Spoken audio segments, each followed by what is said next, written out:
Last செஷன்ல வந்து நம்ம என்ன பார்த்தோம்னா, vCenter எப்படி கான்ஃபிகர் பண்றது? அது ரிலேட்டடா பார்த்திருந்தோம். இப்ப vCenter கான்ஃபிகர் பண்ணியாச்சு. சரியா? ஸோ vCenter கான்ஃபிகர் பண்ணியாச்சு. இப்ப அதுல ஒரு ESXஐ எப்படி ஆட் பண்றது? அப்படிங்கிறத வந்து இப்ப நம்ம வந்து பார்க்கலாம். ஸோ vCenter காமிங்க பாலா. ஓகே.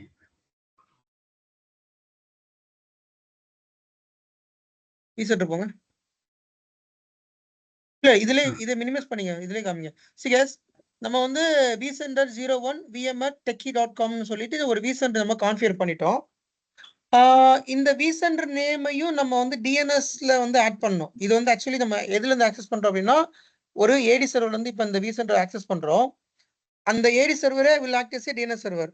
அதுல DNS என்ட்ரில வந்து நம்ம வந்து போடணும். ஸோ vCenterக்கும் DNS என்ட்ரி போடணும். எந்த ESXஐ இதுல ஆட் பண்றோமோ, அந்த ESXஐக்கும் DNS என்ட்ரி போடணும். ஸோ இப்ப நம்ம ஒரு ESXஐ இப்போ கிரியேட் பண்ணியிருக்கோம். நம்ம ஒரு ESXஐ மட்டும் இப்போ வந்து நம்ம கிரியேட் பண்ணியிருக்கோம். அந்த ESXஐ இப்போ உள்ள ஆட் பண்ணணும். ஸோ இந்த ESXஐ ஐபி பிங் பண்ணுங்க பாலா. வாட் இஸ் த ESXஐ ஐபி? 192.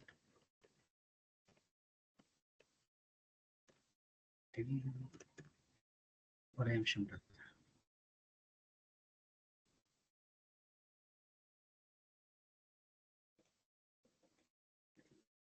2.11.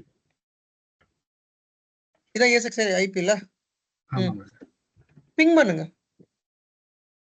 சரி, ஹோஸ்ட் வியூவையும் கனெக்ட் பண்ணுங்க, ஒன்றும் பிரச்சனை. ஓகே. சி கைஸ், நம்ம எந்த ESXஐ வந்து vCenterல ஆட் பண்றோமோ, அந்த ESXஐ வந்துட்டு கண்டிப்பா ஹோஸ்ட் யூஐல கனெக்ட் ஆயிருக்கணும். அண்ட் தென் அந்த இது பிங் ஆகணும். பிங் பண்ணுங்க.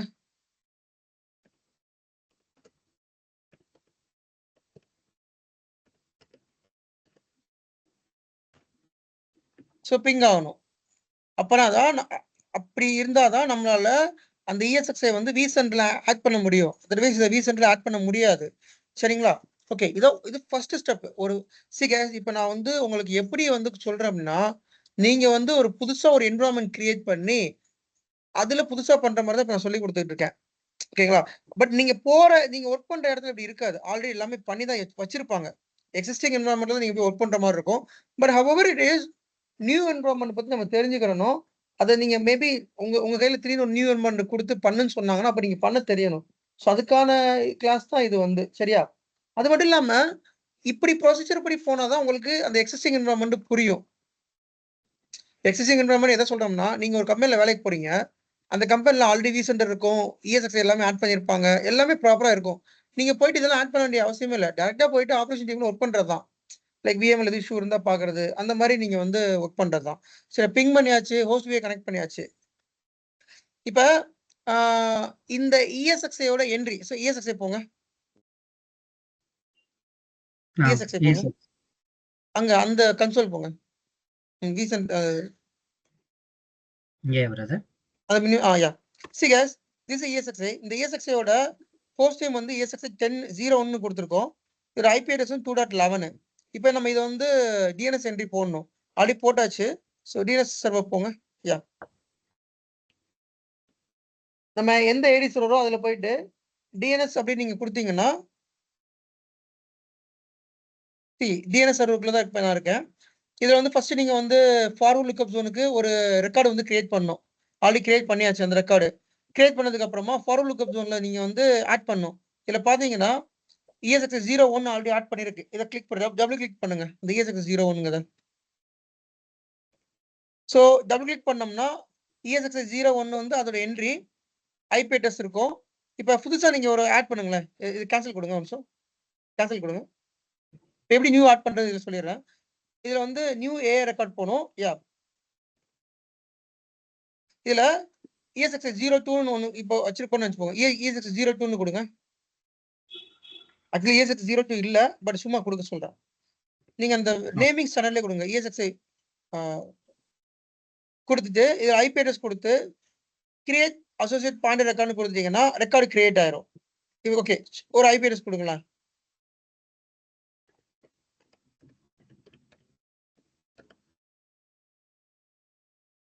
கொடுங்க.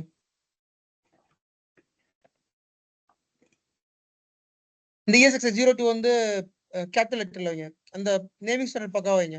ஏன்னா அந்த ESXi 0 வந்து கேபிட்டல் லெட்டர்ல வச்சிருக்கோம். நேமிங் ஸ்டாண்டர்ட் கரெக்டா இருக்கணும்.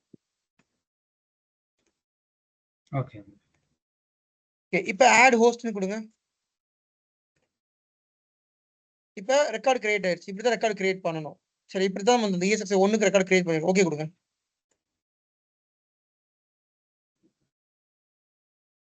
ஓகே பிரஸ் பண்ணுங்க. யா, இதை கேன்சல் க்ளோஸ் கொடுத்துருங்க. ஸோ இப்போ ரெக்கார்டு கிரியேட் ஆயிடுச்சா? இதே மாதிரி ஃபார்வர்ட் லுக்அப் ஜோன்ல இருக்கிற மாதிரி ரிவர்ஸ் லுக்அப் ஜோன்ல ரெக்கார்டு கிரியேட் ஆகும். ஸோ ரிவர்ஸ் லுக்அப் ஜோன் போங்க. இதுல பாத்தீங்கன்னா இந்த கிரியேட் இருக்கு பாத்தீங்களா? ESXi 02 அப்புறம் 01 இது பண்ணணும். ஓகே, 01 ரெண்டுமே கிரியேட் ஆயிருக்கு பாருங்க.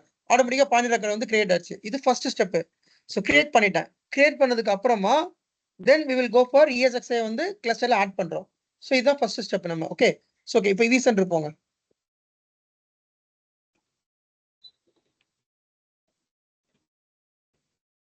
ஸோ இந்த நேமை காப்பி பண்ணிக்கோங்க. ESXi 01 vmr.techie.com அந்த நேம் காப்பி பண்ணிக்கோங்க. ஓகே,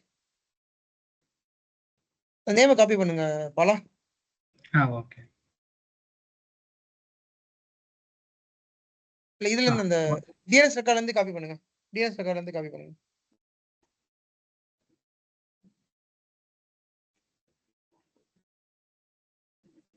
இது பண்ண முடியாது நினைக்கிறேன் பிரதர். அதுதான் ஆக மாட்டேங்குது. பண்ணலாம். ஜஸ்ட் கண்ட்ரோல்ஸ் இதுல இல்ல, இது ஃபார்வர்ட் லுக்அப் ஜோன் போங்க. Forward lookup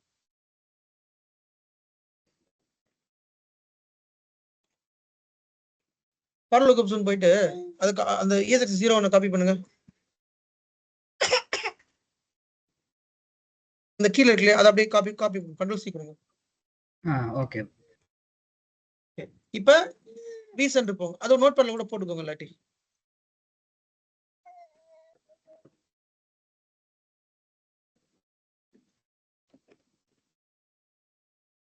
okay brother.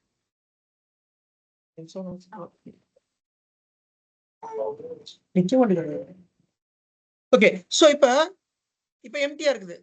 vCenter வந்து எதுவுமே இல்ல, எந்த ஒரு டேட்டா இல்ல, எந்த ஒரு இன்வென்டரியும் இல்ல. சோ எம்டியா இருக்குது. இப்ப நம்ம வந்து இதுல ஃபர்ஸ்ட் சரி வா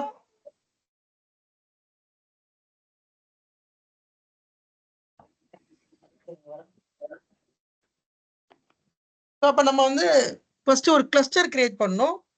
சரி, ஒரு டேட்டா சென்டர், ஒரு விர்ச்சுவல் டேட்டா சென்டர் கிரியேட் பண்ணோம். அப்புறம் நம்ம வந்து கிளஸ்டர் கிரியேட் பண்ணோம். அப்புறம் ஒரு EXI ஆட் பண்ணோம். ஓகே, இப்போ வந்து ஒரு இது vCenter ரைட் கிளிக் பண்ணுங்க. இதுல நியூ டேட்டா சென்டர்னு கொடுங்க. இப்ப எங்க டேட்டா சென்டர் இருக்குது? சென்னையில இருக்குதா, மும்பைல இருக்குதா, அல்லது யூகேல இருக்கா? சோ இதுல வந்து நீங்க சென்னை டேட்டா சென்டர், சென்னை டிசின்னு கொடுங்க. ஓகே, ஓகே விடுங்க. ஹைஃபன் வேண்டாம். ஓகே. சென்னை டிசினே மட்டும் கொடுங்க. இல்ல சென்னை டேட்டா சென்டர் கொடுங்க. சென்னை டேட்டா சென்டர் இருக்கட்டும், ஒன்றும் பிரச்சனை இல்லை. ஃபுல் ஃபார்மே வச்சு பிசிக்கல் லொகேஷன் டேட்டா சென்டர் இருக்கு இல்லையா, அதுக்கேற்ற மாதிரி ஒன்று நம்ம கிரியேட் பண்ணிக்கணும். விர்ச்சுவலா ஒன்று கிரியேட் பண்ணிக்கணும். ஓகே கொடுங்க. பாத்தீங்களா, கிரியேட் ஆயிடுச்சா? அதை எக்ஸ்பேண்ட் பண்ணுங்க. இது எக்ஸ்பேண்ட் பண்ணா ஒண்ணுமே இருக்காது. ஓகே, இப்போ இதை ரைட் கிளிக் பண்ணுங்க. இப்போ கிளஸ்டர் கிரியேட் பண்ணோம். இப்போ நியூ கிளஸ்டர். இப்போ இந்த கிளஸ்டர் நேம் வந்து என்ன வச்சுக்கலாம் அப்படின்னா, நம்ம உதாரணத்துக்கு உங்க என்விரான்மெண்ட்ல டெல் சர்வர் இருக்கும், ஹெச்பி சர்வர் இருக்கும், அப்புறம் இன்டெல் சர்வர்ஸ் இருக்கும், அப்புறம் AMD இருக்கும். இப்போ நம்ம வந்து இதை வந்து நம்ம என்ன வச்சுக்கலாம், டெல் சர்வர்னு கூட வச்சுக்கலாம். டெல் கிளஸ்டர்னு வச்சுக்கோங்க. இதை டெல் கிளஸ்டர்னு போட்டுக்கோங்க. ஓகே, ஸோ கிளஸ்டர் கிரியேட் பண்றப்ப vSphere DRS and vSphere HA ரெண்டும் கண்டிப்பா எனேபிள் பண்ணணும். ஸோ இப்போ இந்த ரெண்டுமே டிசேபிள் இருக்குது. ஜஸ்ட் அந்த பட்டனை ப்ரெஸ் பண்ணுங்க, எனேபிள் ஆயிரும். ஓகே, ஸோ இப்போ எனேபிள் ஆயிடுச்சு. இப்போ ஓகே கொடுத்தா வந்து கிளஸ்டர் கிரியேட் ஆகும். ஓகே கொடுங்க. எதுக்கு பிரதர் vSphere DRS இதெல்லாம் எனேபிள் பண்றது? நான் சொல்றேன். இப்போ மட்டும் இதை சும்மா அண்டர்ஸ்டாண்ட் பண்ணிக்கோங்க. நான் இதுக்கு அடுத்தது அது எதுக்கா, அது ஒரு தனி கிளாஸ் என்ன சொல்லுவேன் நான். Okay okay. Okay, so data centre create பண்ணியாச்சு, கிளஸ்டர் கிரியேட் பண்ணியாச்சு. இப்போ இந்த கிளஸ்டருக்கு கீழே தான் நம்ம ESXi வந்து ஆட் பண்ண போறோம். ஓகே, ஸோ அந்த கிளஸ்டர் ரைட் கிளிக் பண்ணுங்க. ஆட் ஹோஸ்ட் இருக்கா ஃபர்ஸ்ட் ஆப்ஷனு. யா. ஸோ ஆட் ஹோஸ்ட் கொடுத்தீங்கன்னா இந்த இடத்துல ஐபி அட்ரஸ் ஆர் எஃப்கியூடிஎன் நேம் இருக்கு இல்லையா, இந்த இடத்துல ஒன்று ஐபி அட்ரஸ் கொடுத்து நீங்க இந்த ஹோஸ்ட் உள்ள கொண்டு வரலாம், அல்லது எஃப்கியூடிஎன் நேம்னா என்னன்னா அந்த நோட் பேட் போங்க. எஸ், இதுக்கு பேர் தான் FQDN name, fully qualified domain name. Note பண்ணிக்கோங்க, FQDN name. So what is FQDN name அப்படின்னா முன்னாடி வந்து ஹோஸ்ட் நேம் இருக்கும், டாட் டொமைன் நேம் இருக்கும். This is called FQDN name. ESXi01 அப்படிங்கிறது அந்த ஹோஸ்ட் நேம், .vmtechie.com அப்படிங்கிறது domain name. So host name plus domain name is equal to FQDN name, fully qualified domain name. இதை copy பண்ணிக்கோங்க. இப்போ vCenter வாங்க, இங்க paste பண்ணிடுங்க. ஓகே, ஸோ FQDN நேம் கொடுத்துட்றேன். யூசர் நேம் வந்து root password, root user name வந்து by default root. Password நீங்க இந்த ESXக்கு என்ன பாஸ்வேர்டு வச்சீங்களோ அந்த பாஸ்வேர்டு கொடுக்கணும். சரி, நீங்க அந்த ESXை கான்ஃபிகர் பண்றப்பயே பாஸ்வேர்டு கொடுத்துருப்பீங்க, அந்த பாஸ்வேர்டு தான் இங்க வந்து வரும். ஓகே. ஓகே, ஸோ நெக்ஸ்ட் கொடுங்க. இஃப் சப்போஸ் ஒரே ஓகே ஃபைன் ஃபைன். ஓகே, இப்போ இந்த ESXை வந்து செலக்ட் பண்ணுங்க. இப்போ ஓகே கொடுங்க. எஸ், இப்போ இந்த ESXை ஓகே கொடுத்துட்டேன். நெக்ஸ்ட் கொடுங்க. நெக்ஸ்ட் ஃபினிஷ் கொடுத்துருங்க.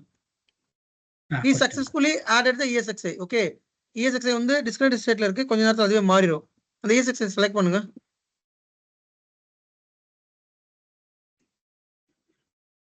அது செலக்ட் பண்ணி ரைட் கிளிக் பண்ணுங்க. ESXi ரைட் கிளிக் பண்ணுங்க.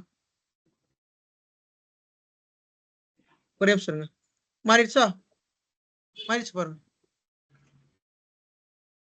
எஸ், ஸோ இப்படித்தான் ஒரு என்வரான்மெண்ட்ல vCenter ஃபர்ஸ்ட் கிரியேட் பண்ணுவாங்க, டேட்டா சென்டர் லோக்கலா விர்ச்சுவலா கிரியேட் பண்ணுவாங்க, தென் கிளஸ்டர் கிரியேட் பண்ணுவாங்க, ESXi கிரியேட் பண்ணுவாங்க, ESXi ஆட் பண்ணுவாங்க.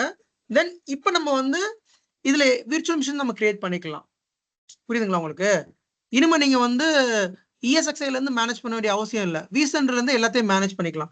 ஒரு ESXiய vCenterல ஆட் பண்ணிட்டீங்க அப்படின்னா you can manage the ESXi from the vCenter.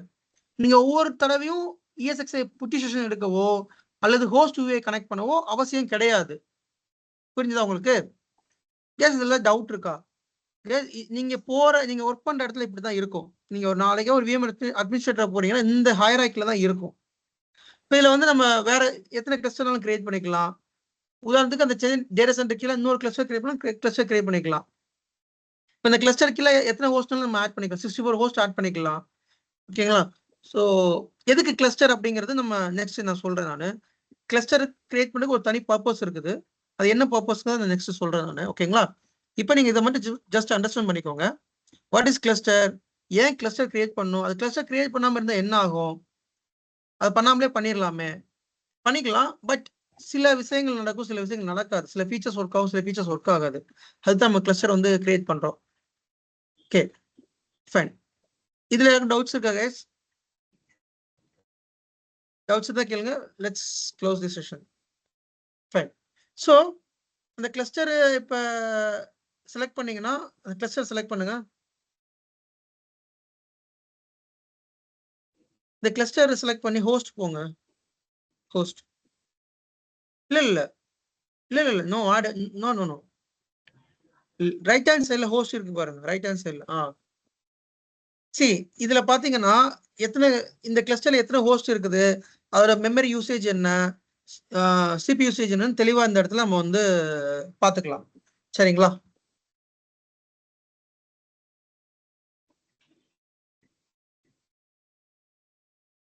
So இப்போ நம்ம வந்து இந்த ESXi கீழே ஒரு விர்ச்சுவல் மிஷின் கிரியேட் பண்ணிக்கலாம், என்னாலும் பண்ணிக்கலாம். இதுக்கு அடுத்து எத்தனை விர்ச்சுவல் மிஷின் நம்ம வந்து கிரியேட் பண்ணிக்கலாம்.